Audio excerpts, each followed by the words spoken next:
Lisa, and today I am going to be reading Flash! We all need to go. When we eat and drink, our bodies digest the food and drinks to give us energy, to help us grow and to keep us healthy. But there are parts of what we eat and drink that our bodies can't digest or doesn't need. This is called waste. Once our body works out what it wants to keep from our food and drink, it gets rid of the waste when we go to the toilet. It's our body's way of keeping itself clean and healthy, flushing out the waste. Our body uses the water in our drinks to collect and flush away waste products. It also uses some things we can't digest, like the fibers in grains, cereals, fruits, and vegetables to clean our insides. Every day, the waste comes out of our body when we go to the toilet. Liquid waste is called urine. Feces are the solid waste, otherwise known as ancient toilet time. Over time, people have invented many kinds of toilets. Thousands of years ago, the Romans lived in Italy and other parts of Europe too. Inside their homes, they built special areas to go to the toilet. The Romans also built public toilets in towns. These toilets were not private, but they were a popular place to meet, chat, and share stories. These Roman public toilets in Turkey are over 2,000 years old. A simple stone toilet from Roman times. There was no seat, you just stood above it and you hoped that your aim was good. The Romans also used pipes and channels called sewers to drain their toilet waste away from their homes. Roman toilets and sewers were very advanced for that time. Many lasted for hundreds of years. Flush that away.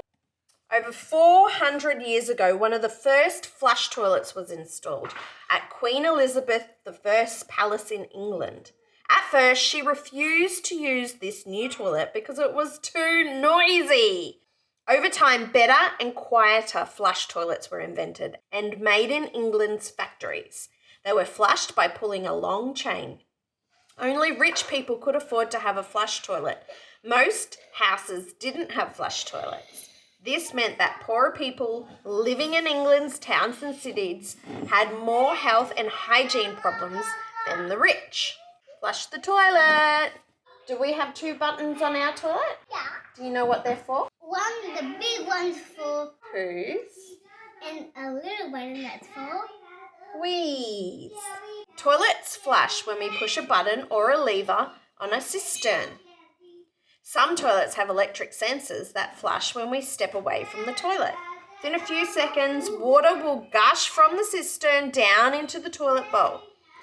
Next, the weight of the water pushes the waste through a big pipe at the bottom of the toilet. The pipe is shaped so no smelly gases can come back up the pipe. Finally, the cistern fills up again with water. Most cisterns take about 30 seconds to refill. Once the wastewater leaves the toilet bowl, it goes through a series of pipes and tunnels called a sewage system. Then the wastewater ends up at the sewage plant where it is treated and turned into clean water again. Conserve that water. To save water, most modern toilets have two buttons for flushing. One button gives a full flush, but the other only gives a half flush, which uses less water. In some houses, toilets can be flushed with recycled water called grey water. The water usually comes from the kitchen or laundry. Outside many houses, rainwater is collected in a tank.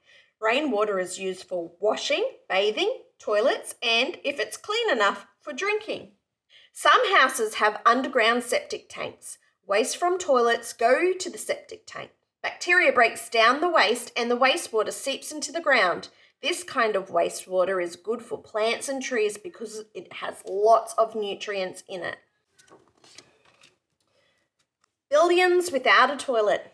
Over 2 billion people around the world don't have proper toilets. Not having a toilet means disease can spread quickly. As a result, millions of people get sick and many die each year. Waste often ends up in wells that people use to collect drinking water. Around 1 million children in Africa die each year because of illnesses like diarrhea. They get sick because they have no clean water and no toilets. Health workers help people to protect themselves against illness they may catch from unsafe drinking water. They help people to get clean drinking water close to where they live. Health workers also help people to protect themselves against getting sick because of poor hygiene. Washing hands with soap after going to the toilet is one simple way of doing this, but it's not easy if you don't have water or soap. Health workers report that if everybody had clean drinking water and toilets, millions more children would be able to grow up and live longer, healthier lives. Cholera and typhoid are two deadly diseases caused by unsafe water. Unclean water may also carry worms and other dangerous organisms. SkyHigh Toilets.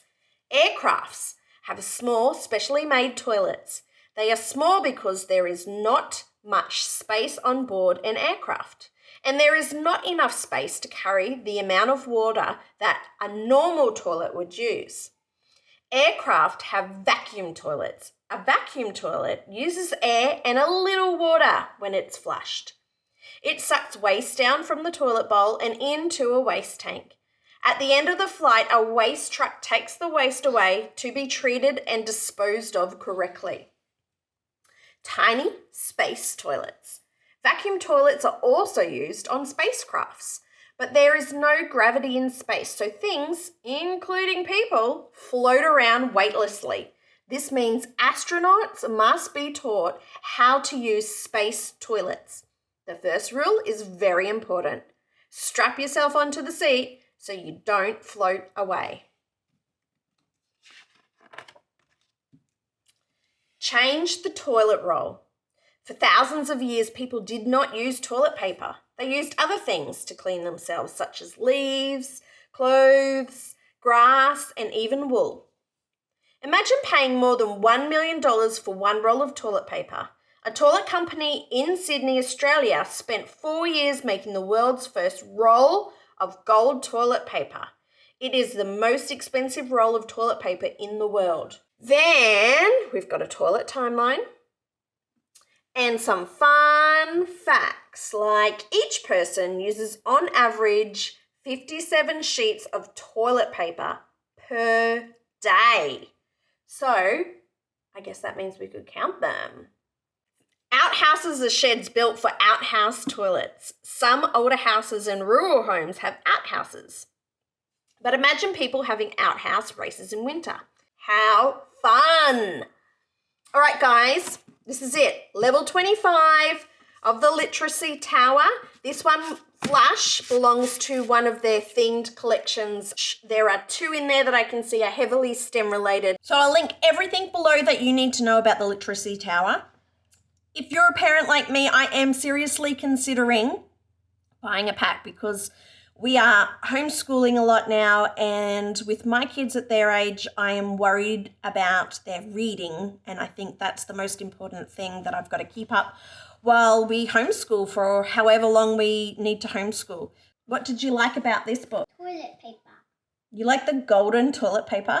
I think my favourite bit was talking to you about the sewage plant. That was kind of cool, and how when I asked you why do you think they have sewage plants and what are they going to do with that water, you were like, well, maybe they're going to clean it and maybe they can put it through different holes. I like that. That was a great answer. So this is a reader book and it is level 25. So if you have kids, young kids, you will know they do readers and they progress through the various levels of reading.